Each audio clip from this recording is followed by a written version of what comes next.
This is the Mindset Game podcast, and I'm your host, James Roberts. I'm a two-time Paralympian, online training and nutrition coach, and owner of James Robert Fitness. Why not check out some of my free content by going over to my website, fitamputee.co.uk/free-resources.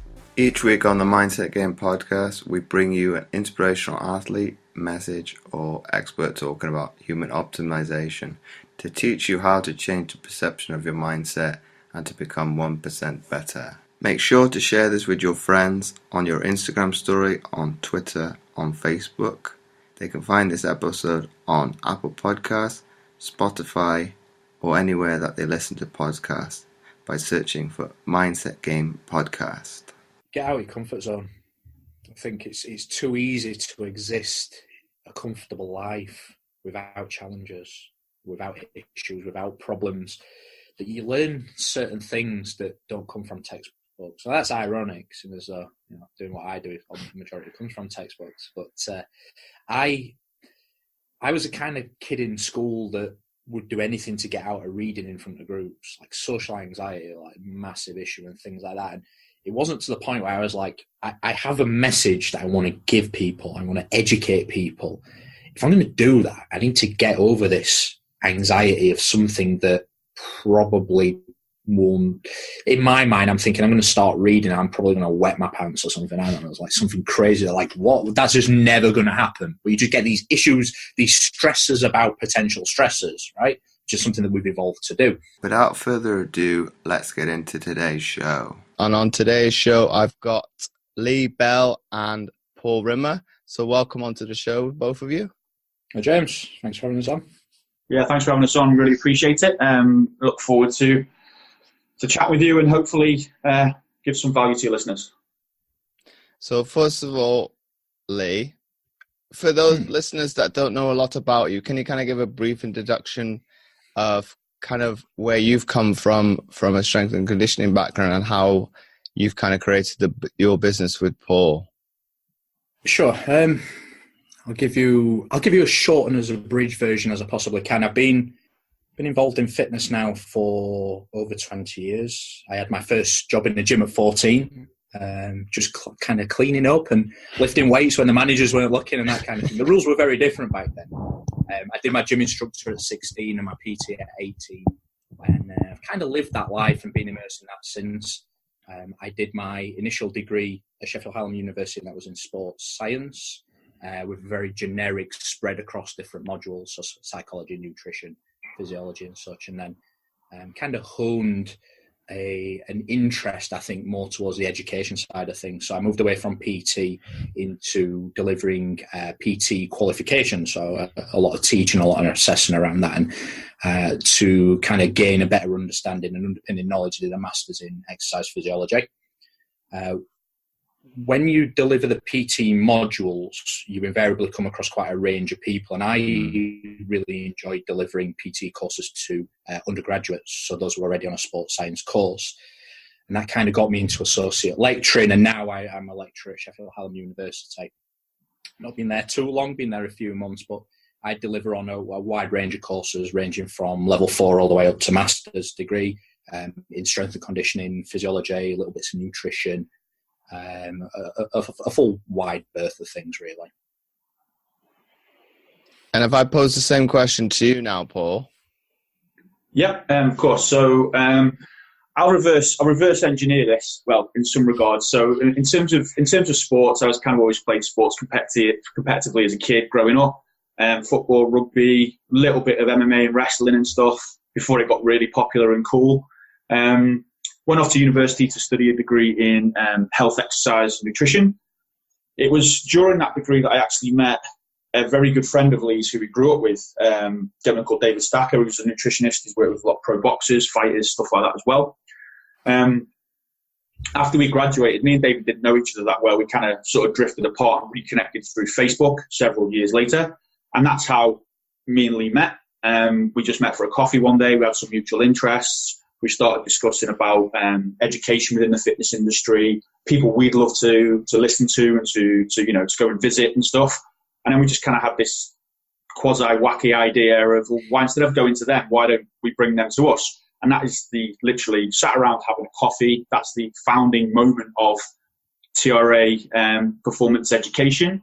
I wrote a joke contract on the back of a napkin saying, I promise not to screw you over. Literally, I think I've still got it somewhere hidden away. Just in case we become really famous, we'll put it in an office somewhere or something like that.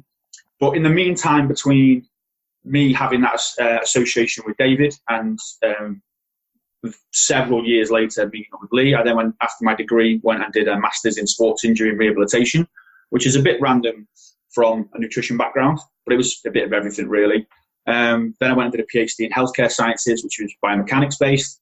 And then it was really during my PhD that I rediscovered my passion for nutrition and started working with a few people that just asked me for bits of help. And then from that point, it's kind of steamrolled now to working with a wide range of athletes, a nutrition consultant to Manchester Storm professional ice hockey team based in Manchester in the UK.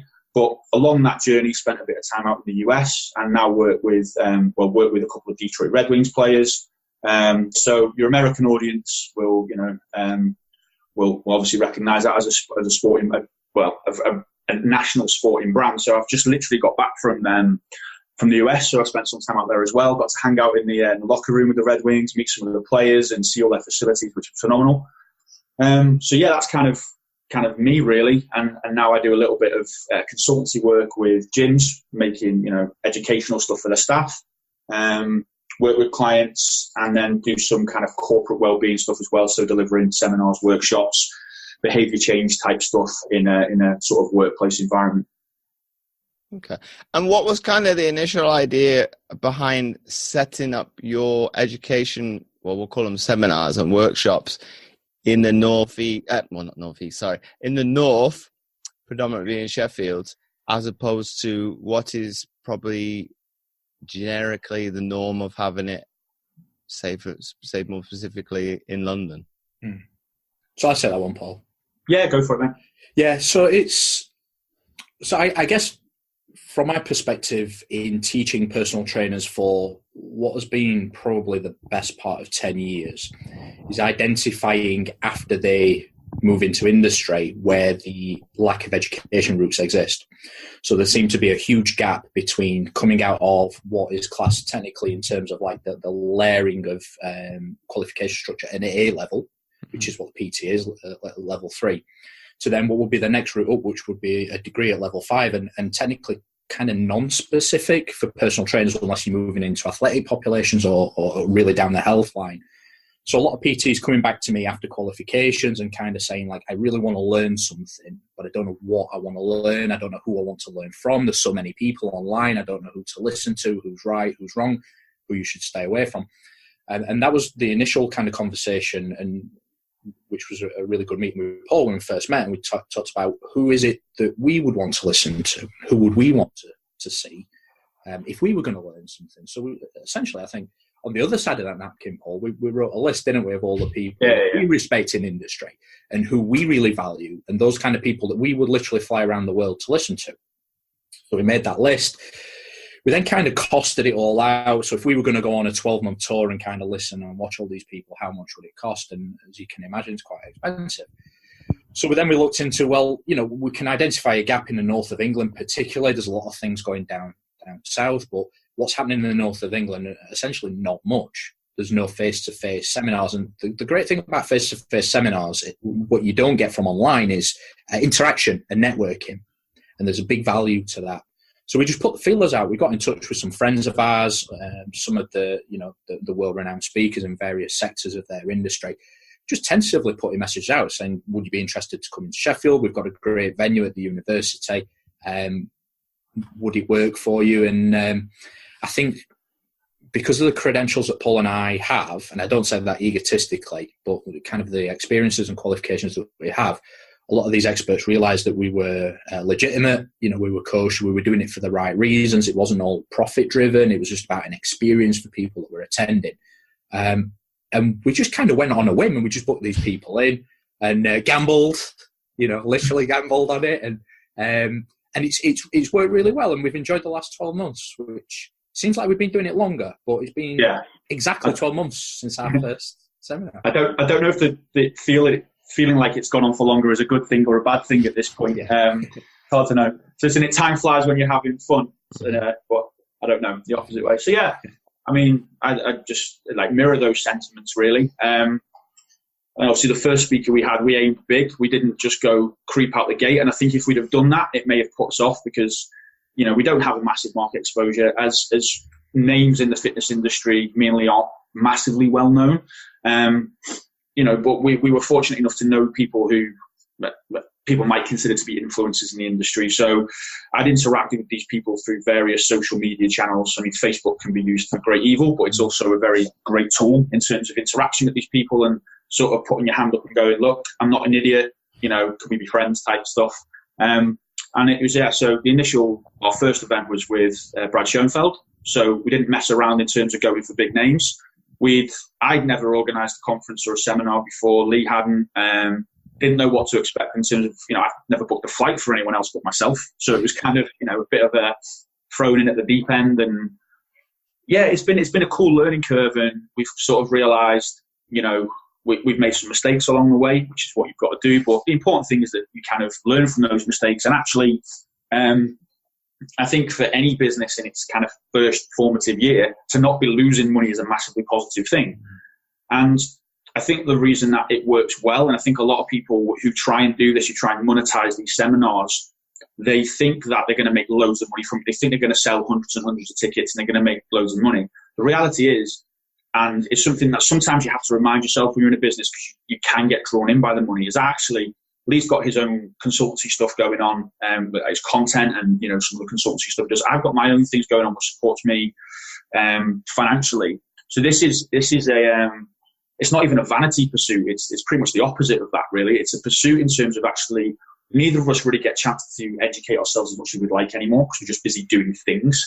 So actually, it's nice to be able to bring these people in, be educated by them, build those relationships, network, and the monetary value we get is more a transference of our skills and our education to our clients or our consultancies than it is really a direct result of the income that we get from TRA. So it's not that we're not for profit. That's not how we view it. You know, we like to make pennies so we can buy nice equipment and get better venues and get bigger and better guests to more frequent events.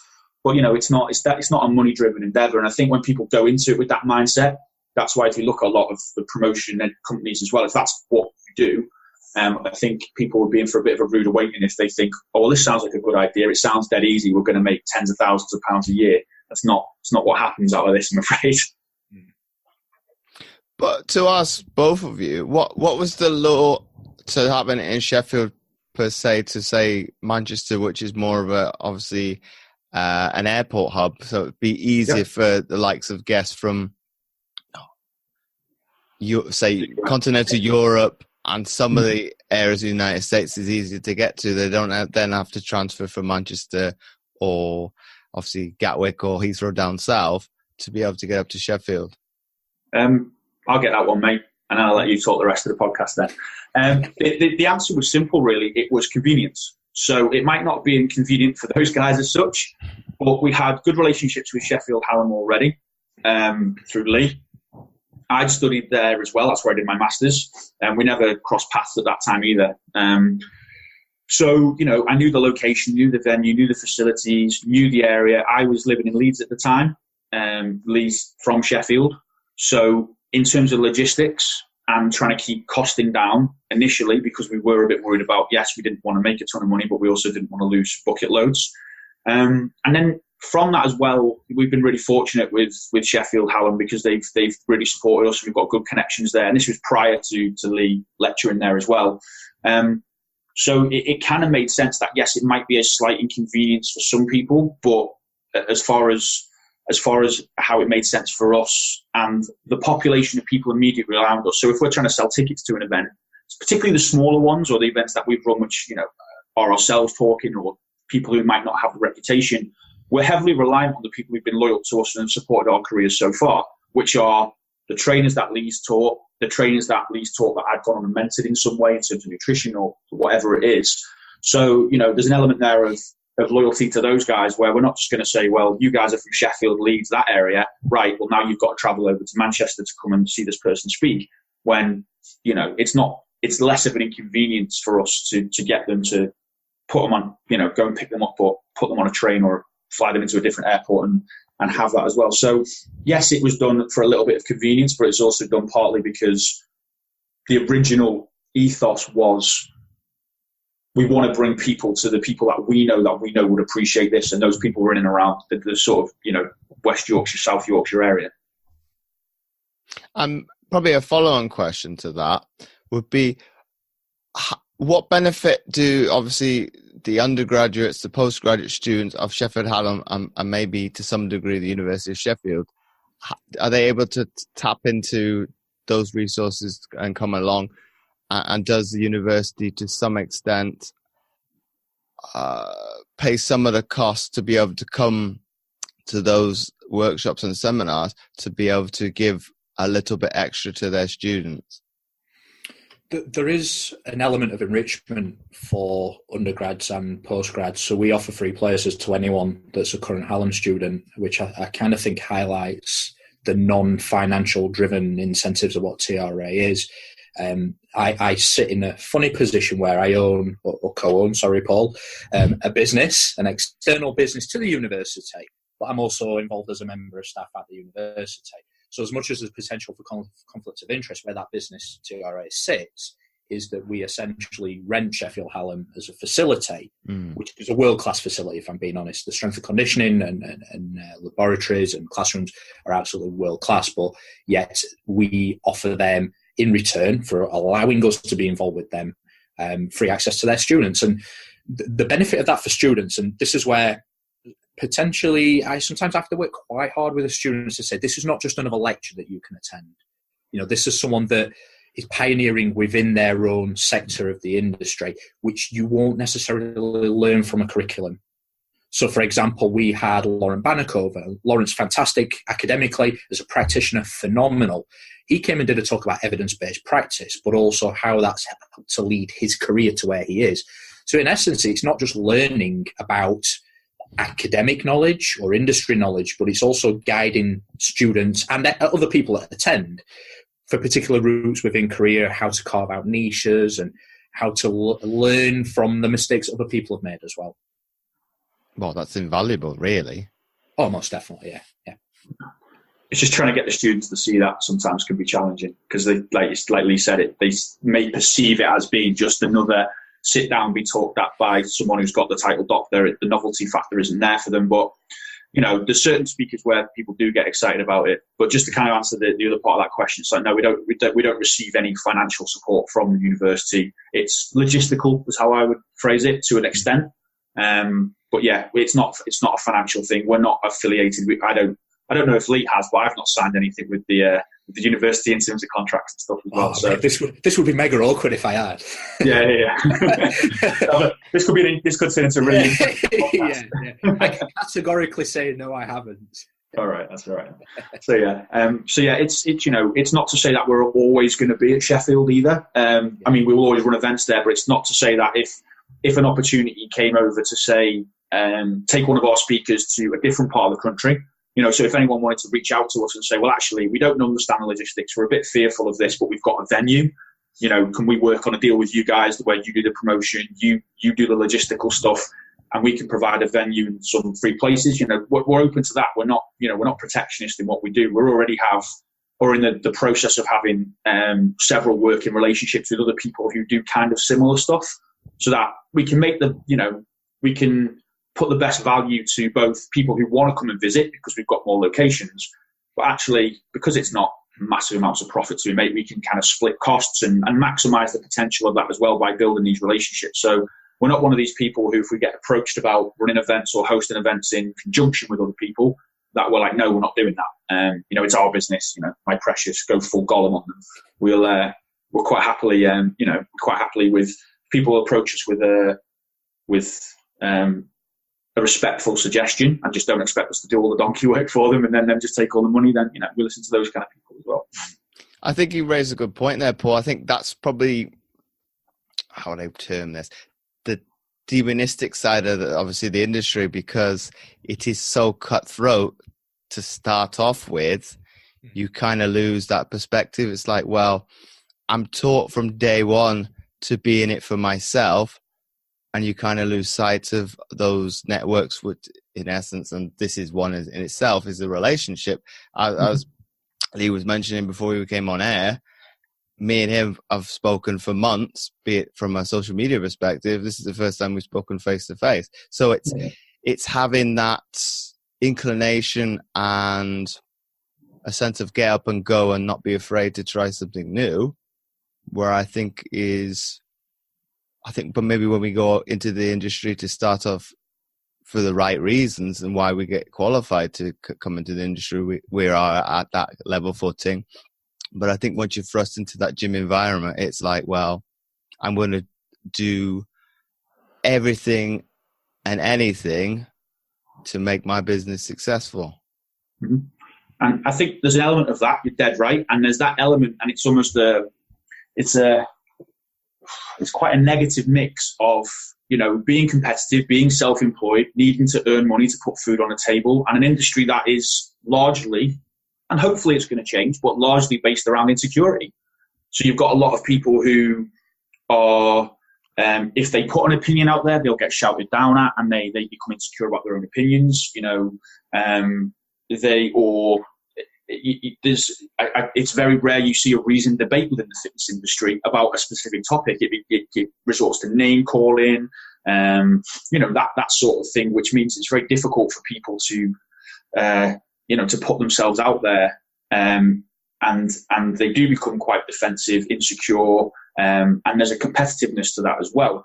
And I think if my advice would be to anyone out there who's a trainer and stuff, it's like, don't be afraid to voice your opinion. And if it's wrong or someone's got a difference of opinion, don't take that personally, because your ego will kill you in this industry if you're not careful. Because eventually, if you just keep putting the barriers up, certain people with bigger reputations might pick up on that, and it can ruin your career if you're not careful. There's tempting things around there to try and take shortcuts. So invest in your education. It's okay not to know everything. Invest in the right kind of people. But you are dead right. It is a very, very competitive, can be very cutthroat. But I also think if you are secure and confident in what you do, I'm talking from a purely coaching, personal training perspective, there's a lot of coaches out there, but the number of very good coaches out there are minimal, because the people don't invest in their education. They think they get their level 3 and then that's the made. They can just, they're going to make money. But most of the coaches I know that do very well for themselves in terms of either online or in person, most of them are probably the nicest, most helpful people you'll ever meet in terms of offering advice. It may be busy, so they might not get back in touch with you straight away, but if you need help and support, they'll always try and do those sorts of things. So yeah, you're right in a certain, you're definitely right. But I don't know, morally and ethically, it's not a place that me and Lee come from.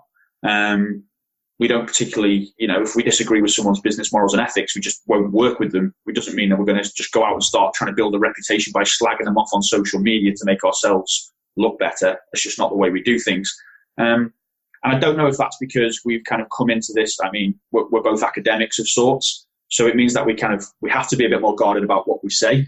Although in the past, I haven't been. I can't speak for Lee. But I think there's a maturity that happens when you become more confident and competent, where you just get so busy you don't have time to deal with that stuff. That's the reality of it. I used to get tagged in stuff all the time with my friends about certain topics, and I'd go at it tenaciously, teeth in, this is wrong, this is why, rah, rah, rah, rah. Now I'm just like, yeah, I've got clients to service or a business to service or, educational content to write. And hopefully most trainers will transcend that and get to the point where they're so busy the small stuff doesn't bother them anymore, and they're secure enough to not worry about competing for business, because you get good, you don't compete. That's the truth of the matter. I think something, Paul, we learned very quickly was just to focus on our own internal environment, wasn't it? Like, we focus on what we're doing and we make that as positive as we possibly can. What goes around the periphery with other people and other companies really doesn't matter to us. I don't think we care that much, because it doesn't impact on what we do. If we see someone who wants to run something similar to us, let them, that's fine. if we want to see someone be underhand, which, I mean, no one's underhand with TRA, no one's underhand with us, but you kind of do see it very regularly in the industry.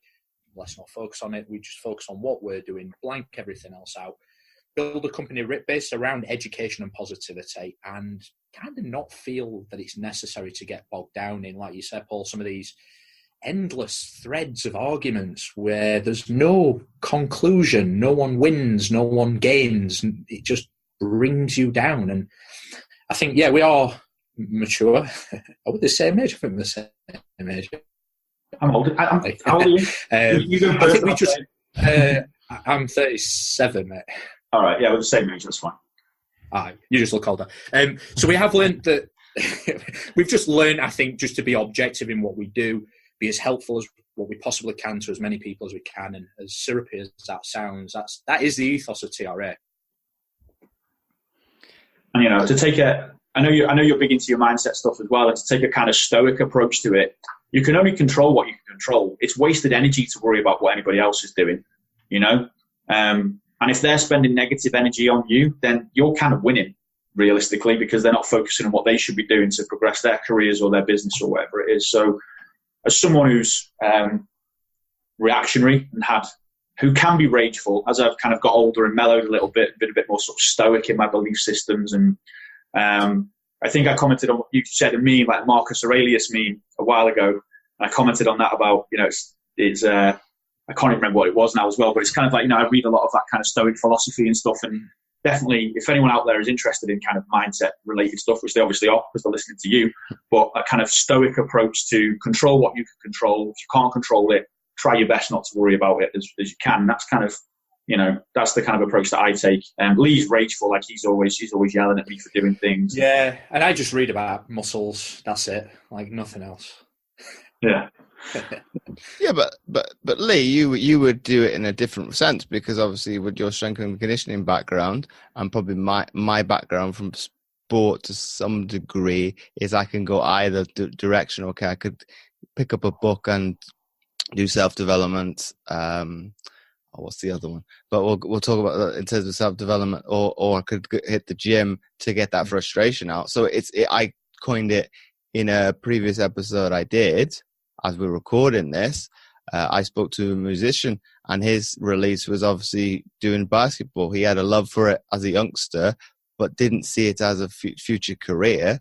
But here's his outlet to be able to, quote unquote, meditate. It's his time to reflect and kind of get away from what a sense is the hustle and grind, and be able to, we'll say, have those 5 to 10 minutes to himself. Yeah, I think I exist in a very odd world up here in my head, in that my hobby is my job and my job is my hobby. So I'm doing a PhD right now, which means I need to read a lot.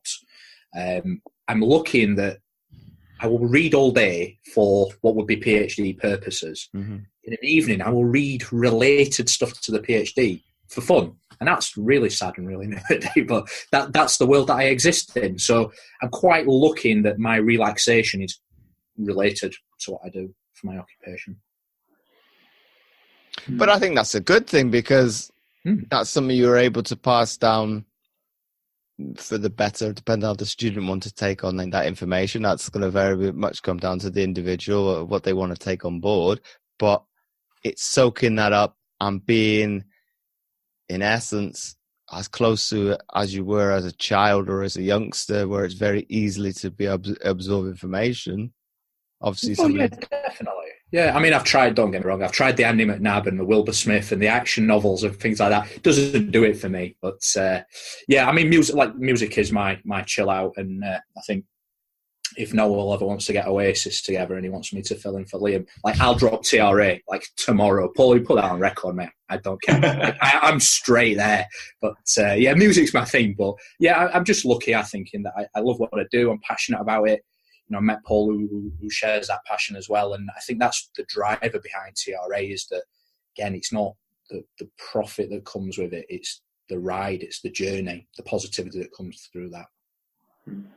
I think in terms of like the learning aspect of things, I'm a bit more of a locust than Lee. Like, Lee's got expansive knowledge across a wide area, but Lee loves muscle physiology and all that kind of thing, whereas I've kind of flitted, like in my personal academic business, I've flitted from getting right into the nitty gritty and writing courses on, metabolic pathways and hormonal regulation right down at that kind of cellular level, right the way up now where I've kind of transcended I need to have knowledge to use big, long, shiny words to sound clever, right the way to, well, actually, how the hell do I get a client to adhere to what I'm doing?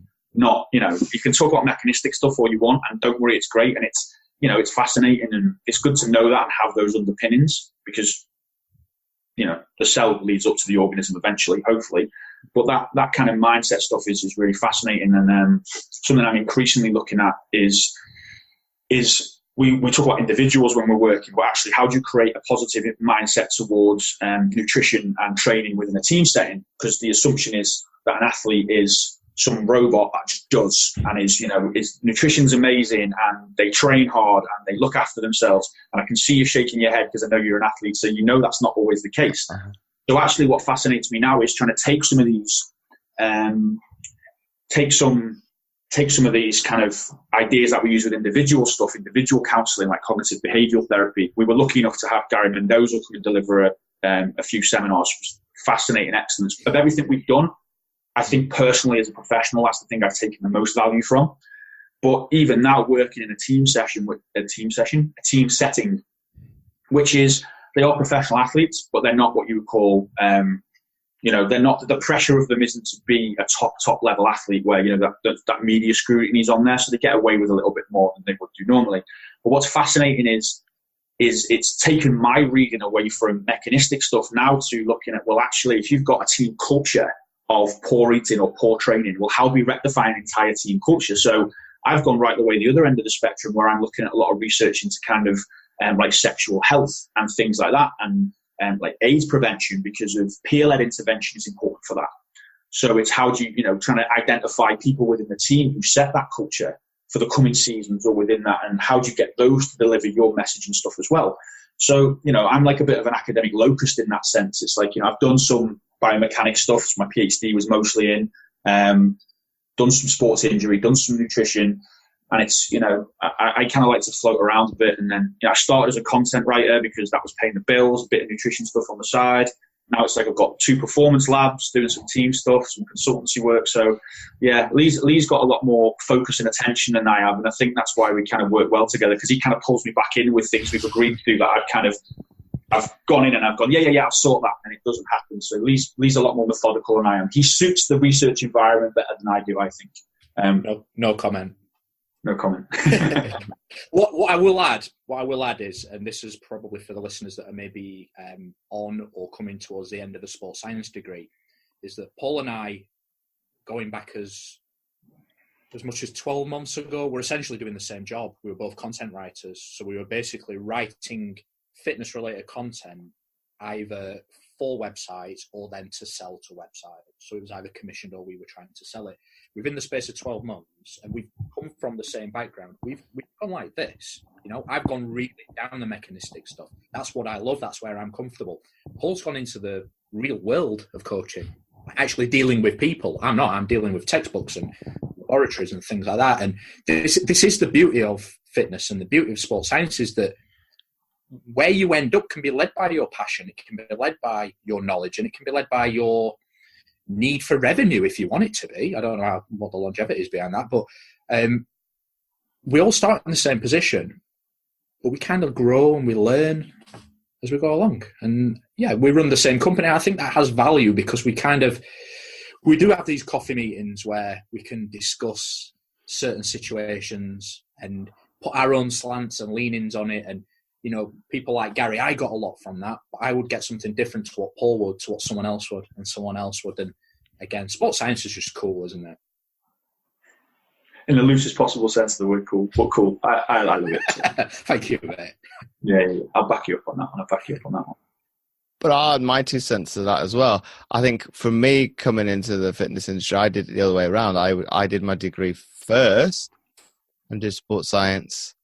And then did a postgraduate in, complete, like you said, Paul. I kind of went off on a tangent completely. I did sociology of exercise and sociology of sport and exercise, and it's only probably now that I'm probably able to utilize. And I've obviously got, because I've not completed the masters, I've got the books on the shelf, so I need to go away and get a better comprehension of the subjects, and then it'll make me a better coach, because I can be able to say, well, comes down to the environment where you live is going to be a good proponent as to why you are doing certain things, and it's going to have a bearing on, well, sport, your health, and magnitude of things. So coming back to that, I've kind of done it from a perspective of flipped it on its head. I've kind of gone in, done all my education at school, gone on to university, and then come down a level to, well, it's no offense to anybody that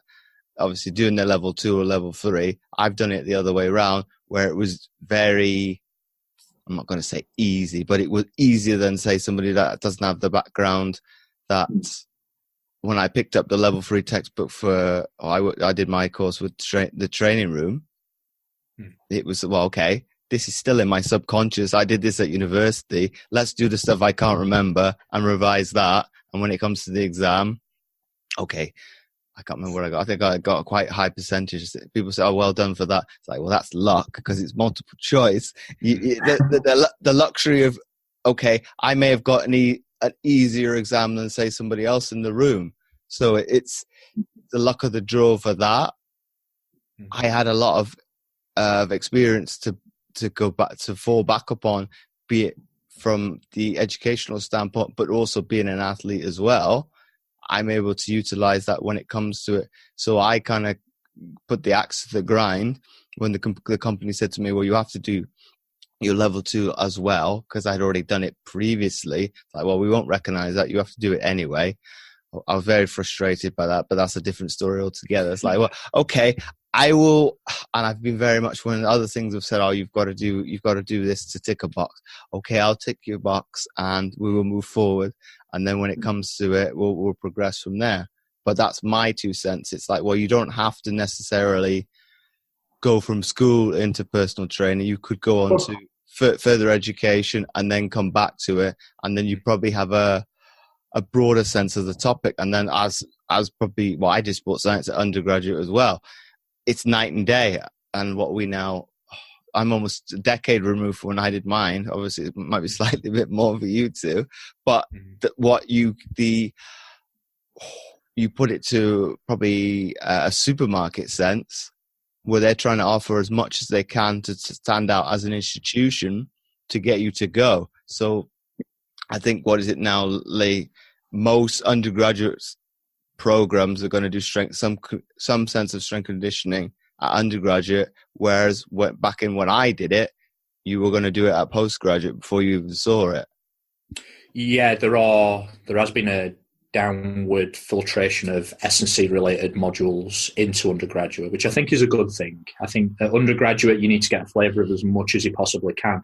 So it's not just about performance modules. There are health and allied professional modules that sit alongside those. And I think that's cool, because as an undergraduate, you can try both.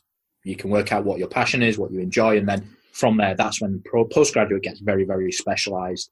One thing I will add, and it's just with what you were saying there, is there is no exact route into industry for personal training.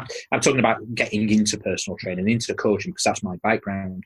The other thing to add as well is that it's a people-centered business, personal training. So, the fitness industry is obsessed with things like pyramids. We have one where you've got calories at the bottom, we've got one where you've got whatever frequency of training, whatever it might be. And I think if we had a personal training pyramid, like just being a nice person would be at the bottom, because everything else above that is less important. And this is something that I try and instill for personal trainers and coaches as well, is just be a nice person and then build your knowledge on top. So I don't know if you two guys have seen this yourself, but you walk into a new gym, and for the majority of personal trainers, it's like you've shit on their doorstep. You get scowls. It's like mega defensive. Like, what are you doing in my gym? I could have 500 pounds in my back pocket. I haven't, I'll tell you that now, but I could have 500 pounds in my back pocket. Like, I want some personal training. If someone just goes, morning, how are you? Smiles. It's like, right, I've got a connection with that person already. I know they're cool. I know they're okay. Right, let's see what they know. People buy from people. I know it's a really horrible cliche saying, but that's true. So on the basis of that, you don't need a degree to be a good personal trainer. You need knowledge. You need to be able to apply what people like me tell you. You don't need to know about lateral transmission of muscles, and you don't need to know about Haversian canals of bones and all that weird stuff that kind of comes a little bit later on. Like, if you want to be a sports scientist, you kind of need to know that stuff. If you want to be a personal trainer, you need to know how to personal train people. And that means balancing knowledge and being able to be a good communicator. And that's what that business is. I think it's fascinating, like you were saying there as well, about the classic route. And I think a lot of people who get into personal training, they don't know what to do. They like the idea of working out, and people get into personal training because they like training. The only people who, and that's a good starting point, because it means you're probably more likely to want to learn about certain things, and that's great. But it's the assumption that because someone is jacked and tan, or whatever the lingo is these days, that they're automatically going to be a good coach, and they get frustrated. But I've also seen that not just with people who rely on their physique to sell, and unless you have a very, very good physique, then, like bodybuilders, where if people want a specific result, they'll kind of forego your ability to actually coach for your ability to get them big and shredded. There's a dynamic that depends on the population you're working with. But I've seen it the other way as well, where there's a few PTs or PTs that I've worked with, not mentor or anything like that, but I've worked with in businesses where I've been around, who are very well educated, and I mean educated to master's level, very knowledgeable people, but they can't get PT business because they assume their knowledge is enough. They assume that their knowledge is good enough to get clients, and they get confused why their client retention is terrible. Whether it's an arrogance that they come across as maybe thinking they know too much to be a PT, so their clients go, well, I don't like that attitude. Maybe they're just not good communicators because they've never had to work on that, because the forums they come from, it's not as important. As much as I would say I blagged my way through academia to get a PhD, the one thing I remember when I was going for my PhD Viva, the one thing my PhD supervisor said to me, it was, the talking bit is the bit I'm not worried about with you. It was the writing, it was the research, it was getting in the lab, it was doing all that stuff. The theorizing and the talking, he's like, you've got that nailed. It's like, of all my PhD students, now I've got you to this point, I'm least worried about you, which was kind of nice to hear. He probably said that to everybody, but it was still nice to hear anyway. But you get it the other way as well, where you've got academics or people who want to be academic or have got academic credentials who struggle to PT, and then you get good PTs who then go the other way, and, as they go through, like Lee just said, they get this, they're good people, so they get clients, they get retention, and they want to serve those clients better. So they actually, some people I mentor, good friends of mine, have gone the other way now, where probably one gentleman who's a good friend of mine, Danny, so if he's watching this, Danny, nice to see you, mate. He used to train at me in the same gym when I was many, many moons ago. This was a proper bodybuilding gym, like, spit and sawdust. It was known locally as the Meathead Shed. So yeah, nice name for a gym. And like we never spoke then, but he went to PT, and now he's probably wasn't the most academic, and he'd freely admit that. But now he's gone the other way. So he's done a few qualifications, and now he's looking at doing the ISSN nutrition qualification, because he's gained that confidence. But what drives that is that he wants to service his clients. It's not driven from an ego perspective about knowledge. It's not driven from any other perspective than he wants to serve his clients better. And I think that's a really nice thing. And, if people are trainers out there and all you want to do is train people because you train, and you don't actually have a true desire to help people, then yeah, it might last you so long, but you'll be out of the industry in 2 or 3 years. Because if you that's what you're doing it for, you won't want to do it, because it's not going to give you the rewards that you think it's going to give you. And that's why, I was coaching certain populations, and as much as I love working with those guys, it's just not, it didn't turn me on. It didn't get me, the passion. It didn't, challenging isn't the right word, because it was challenging, but there was something about certain populations I just don't want to work with anymore, because if I don't want to work with them, I can't service them as a coach. And then that's not fair, because they're spending money on me, and that's not a population I want to work with. So that's vastly unfair.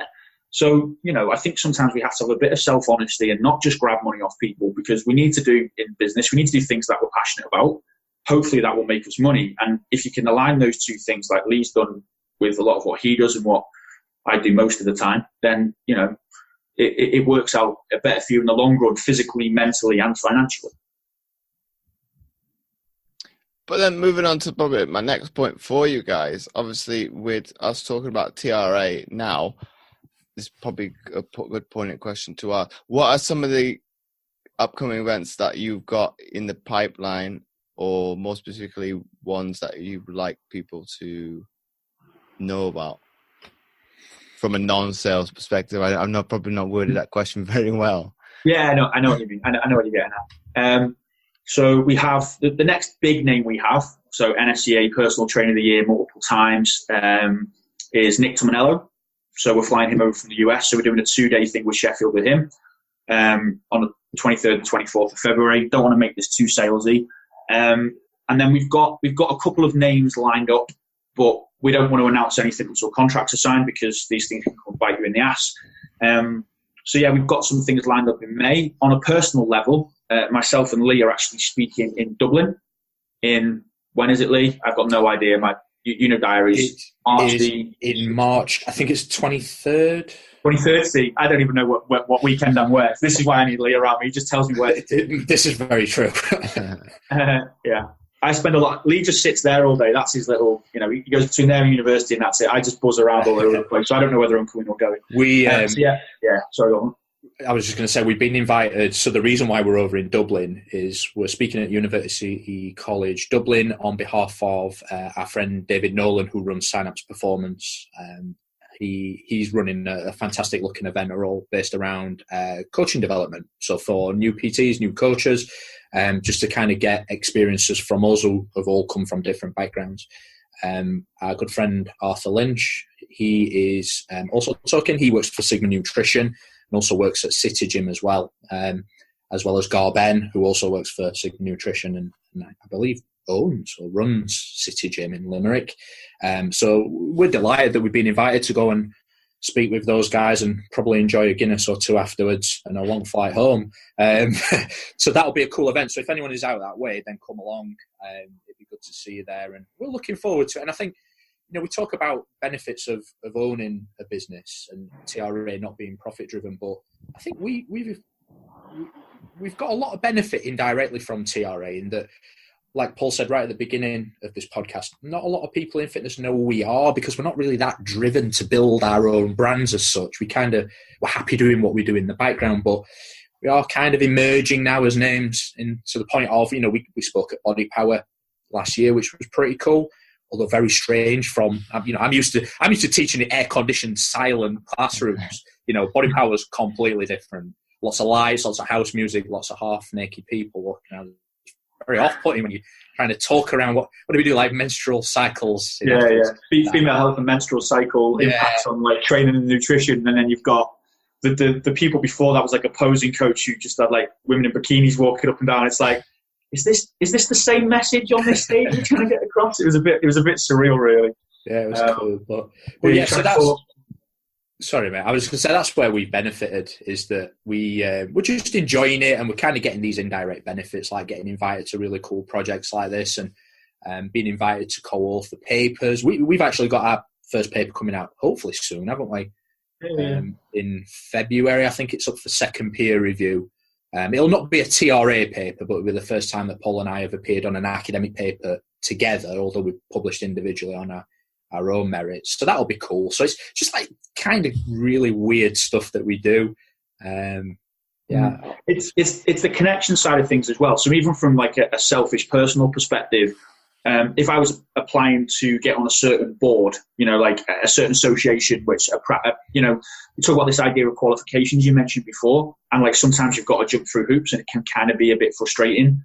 But actually, my perspective used to be like kind of very much like, oh, well, I've got a PhD. Why do I need to do this, this, and this? I've actually got to go back to university to do some modules to get on a certain accreditation. I'm not going to name drop or anything like that, but I need to do it. And it was frustrating because academically and what I've taught and what I do professionally, if I could just present that in a CV, it should be fine. But actually what I realized is, yes, it is frustrating to jump through hoops, but actually what you're doing is you're protecting your credentials so other people can't just say, well, I do what you do. This whole thing about being a nutritionist, it's not a protected title. So someone could leave school at 16, go and sell Herbalife or some nonsense and go, I'm a nutritionist. And to the general population, that means nothing. So by jumping through certain hoops, yes, it's frustrating. Yes, it maybe cost money and time and effort and stress and all that stuff. But what you're actually doing, if you view it from what you're doing is you're protecting your profession. You're protecting your professionalism by doing that. you're opening up avenues to access populations that you wouldn't normally be able to access. So as a sports nutritionist, if you're not on the, say, SENA register, you're not working with any Olympic athletes or any football associations or anything like that. You're just not, okay? So you can call yourself a performance nutritionist as much as you want, but if you don't have those credentials, you're not working with those athletes. You might be able to blag a few sports where maybe there aren't those bodies in place, governing bodies in place that make sure the nutritionists are appropriately qualified. And I certainly work with those kind of athletes, so it's not a judgment on that. It's how I got my start in this industry, working with bodybuilders and all that kind of thing, so it's not a judgment.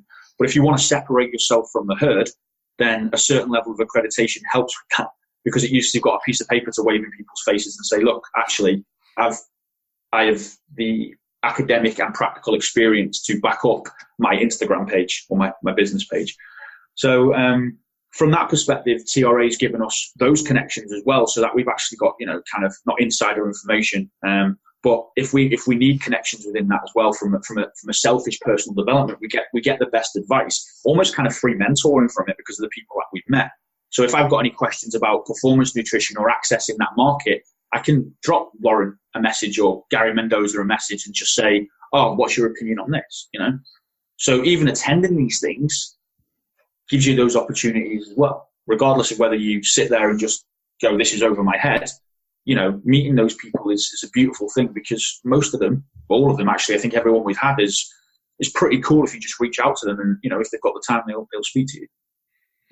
That's something I found through TRA and personally as well, in terms of development of knowledge, is the people that are right at the top, if they have time and you want to ask them a question, they'll reply and they will give you as much help as possible. The people that kind of think they're at the top, but they're nowhere near the top, they're driven by ego, those are the ones that will say, well, I'll answer it, but you're going to have to pay for my time. And so the reason why I'm mentioning that is that if there are people listening to this who think, should I drop a message to that person? Should I not? Just have a go. You'd be surprised at how many people will actually answer the question that you want to know the answer to. And that's why I will always answer, and Lee never does. Well, unless you pay him. Yeah, Paul will answer, but it'll be like 3 months later. So. Yeah. It'll be 3 months later. I'll put the voice note, I'll send it to the right. It's the only thing I'll be with. So, yeah. But I think it's the same. I think from even this perspective, the podcast is a very useful tool for obviously me, the host, because I'm able to ask the first-hand question. It's probably a little bit of bias to some extent, because it's my question, so it's generally going to be for me the answer. But I think if I transgress and put it from a school perspective, I was quite standoffish and say, well, I won't ask this question, be it in a school environment or a classroom environment, a lecture environment, because somebody else will. And the likelihood of that happening, as you probably know with your students, Lee, is probably very slim. The likelihood of, what on average, say 60, 70 people, maybe plus, in a lecture theatre, the same person having the same thought process that you're actually thinking of, maybe 1%, maybe even smaller than that if you're lucky. So it's having probably the brazenship to not be afraid to what you perceive to be a stupid question. It's like, well, if it's not asked, you won't know the answer, and you leave that hole none the wiser. So if you did ask it, okay, like you mentioned, Paul, it may go over your head, but at least you've got some sense of, okay, I've got a little bit of an understanding of this. Let me at least go away and fine tune that so I can utilize it in a practical sense, or I'm better able to comprehend it if I want to further that knowledge than not asking it at all. And you're kind of, will come from that stoic sense that we talked about earlier, where you're stuck where you're sat where you're still sitting where you were at the beginning of the day, so you've not moved. So it's having that no fear approach as well. And I've probably coined it a lot recently on Facebook, more specifically. Well, what have you got to lose? It's nothing. Yeah. And as the Stoics would say as well, don't worry if you're worried about speaking out for looking foolish, then you shouldn't, because the opinions of others shouldn't matter. It shouldn't impact you. You know, if you live your best life, you'll know all this jargon. If you live your best life and you live a virtuous life and you do the things that make you fundamentally happy and progress you, then other people shouldn't matter too much. And I think that's kind of a nice message, generally speaking, for people who are out there who maybe do fear about doing certain things professionally or changing tack or taking a bit of a calculated risk, not just talking blasé risk, you know, there's got to be some thought behind it, is to take those things, because at the end of the day, you know, you only really get one attempt at this existence, so you might as well try and do something with it that, you know, is going to make you happy, and not just kind of just go day to day waiting to retire and then, you know, sit around in your pants until you're dead. That was a morbid way to end it, wasn't it? So yeah, I think yeah, you're right. I think, you know, one of the biggest things to do is just have some confidence to ask the question. Just do it in a respectful way. And one of the things when I was very much younger, I used to get really frustrated when I didn't understand something, and I would quit on something straight away. If you look at my early work career, it was very much like I'd do something quite challenging for a few months, and then I couldn't do it. I was frustrated, or I wasn't mature enough, or whatever it was, personality, emotionally, whatever. I couldn't cope with certain things. And actually, you know, people are more capable than they think they are. They just need to sometimes be persistent. Like, I think there's an assumption that we like in the industry in particular to make things look easier than they are. And I think, you know, like, even maybe the way that me and Lee have spoken today, at times we seem quite blasé and relaxed about it sometimes. Yes, there's moments of stress, and, you know, we'll laugh and joke and stuff. And, you know, we talk about, it's difficult to articulate, for example, a PhD experience. It's like, yeah. So when we discussed at the start, it's, oh yeah, so I did my degree, and then I did this, and I did the PhD.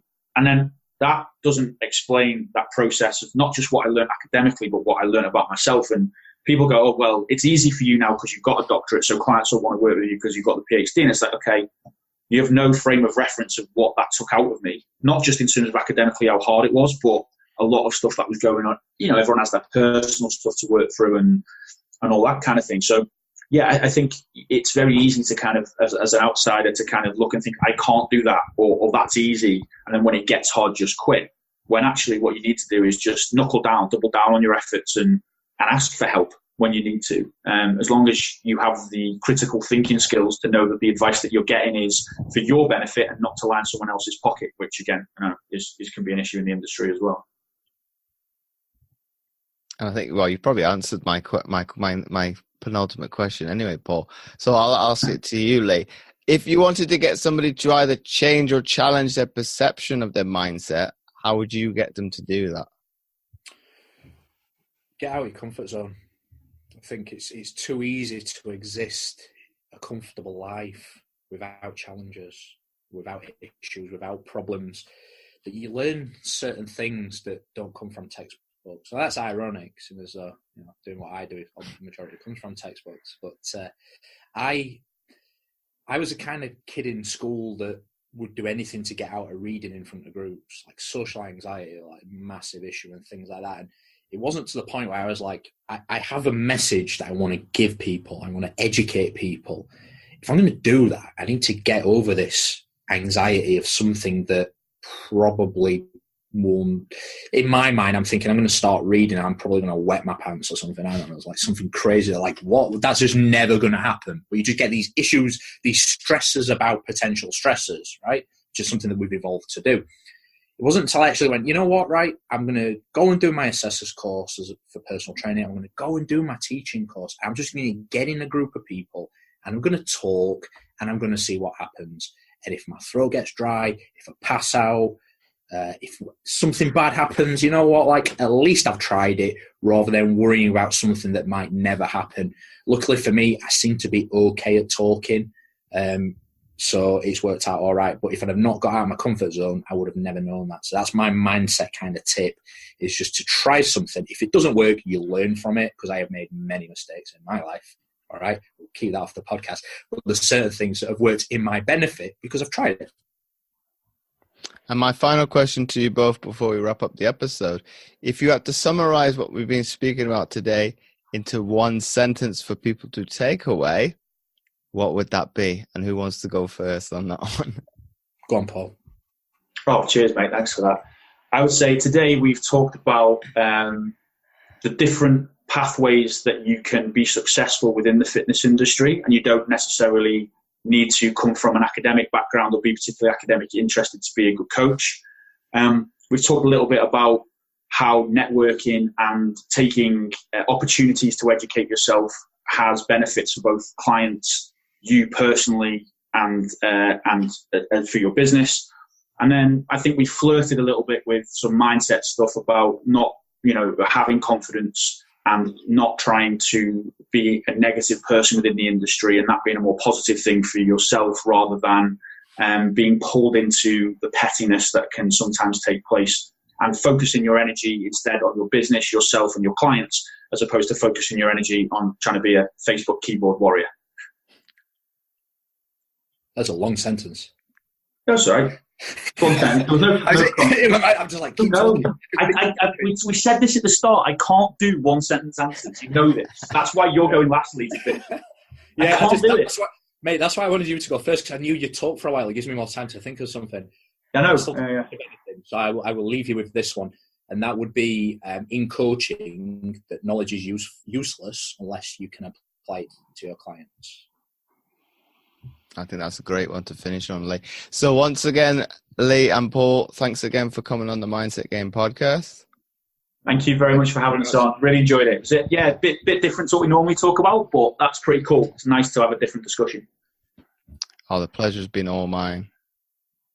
If you like this episode, please do share it with your friends, and do let Lee, Paul, and I know what you thought of the episode by tagging us over on Instagram at Paul Rimmer PhD, at Lee3ELL, at TRA Performance, and at James O. Roberts 11 on Twitter and Facebook. And do check out their TRA website, www.traperformanceeducation.com, for the upcoming event with Nick Tumanello.